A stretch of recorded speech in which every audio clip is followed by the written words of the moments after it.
Nagtapos sa pre-kindergarten sa bayan ng Pahamudin ang 129 na mga batang mag-aaral kung saan isinagawa ng MSSD ang moving up ceremony ng mga young leaders. Ang PPP story sa report.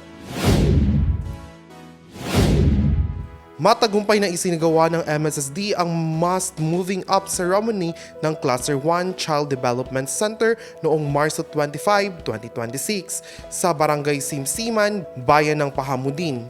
Sa temang Batang Bangsamoro, simbolo ng pag-asa, hinuhubog ang pangarap para sa matatag na bukas.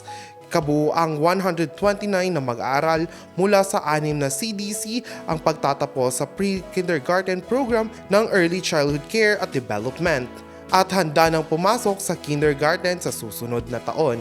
Sa programa, binigyang diin ng MSSD ang kahalagahan ng edukasyon at patuloy na pagsuporta sa pag-unlad ng mga bata. Dumalo rin ang kinatawan ng LGU at barangay na nagpahayag ng suporta sa mga mag-aaral at kanilang mga pamilya. Naging matagumpay ang aktibidad sa tulong ng mga Child Development Workers, LGU, BLGU at ang community volunteers. Kenneth Ogaya, iMinds Philippines.